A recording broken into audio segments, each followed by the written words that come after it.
some trepidation, obviously. I mean, everything that I had worked for and the doors that God has opened, like what in the world am I doing? Coming up, have no job, but I knew that this is where He was calling me to. Start out I'm selling copiers. I now have a real job, I guess. I mean, something that you gotta do every day. So I'm in sales and walking that out, and then I end up in real estate just from church, being involved in church, and a couple guys that kind of led me in that direction. And then Norfolk Christian called. I got called. I got called maybe 2 or 3 times, and they were just kind of saying, "Hey, Coach, would you be interested in just coming up here talking to us about our football program, what we have?" I'm thinking, well, I know that God called me out. I'm thinking, so you're calling me to go coach high school football? Like, you gotta, I don't mean this bad. I was like, you gotta be kidding, right? So I go up and I look and spend some time, and I'm walking around these facilities and I'm looking at what they have, and I'm thinking, there is no way that we are going to be able to do this. I mean, pads, I think we have maybe 10 pads. It's amazing. It's amazing when you look at it.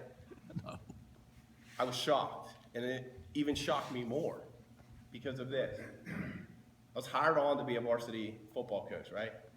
Long story short, our varsity program kind of fell apart when I got there. God did some pruning, right? I'm starting out, I'm working with 6th, 7th, and 8th grade. Now realize, it's a whole different level up here. I mean, you're not talking about putting your butt in a bucket at this point, I mean, making sure your hands in the ground. I mean, you're talking schematics. So we ended up walking it out with a JJV. We moved forward. Last year we had a JV, and the heartbeat of what we were really has nothing to do with me. It has everything to do with the guys. I mean, it's, God may use us as a coach to help facilitate, but it's all about them. It really is. Honored, blessed to be a part of it. I have a heart for young men. I do. The youth. I think right now, more than ever, these young men need somebody checked in, not checked out. There's so much stuff that's going on. I mean, you look across the board, right?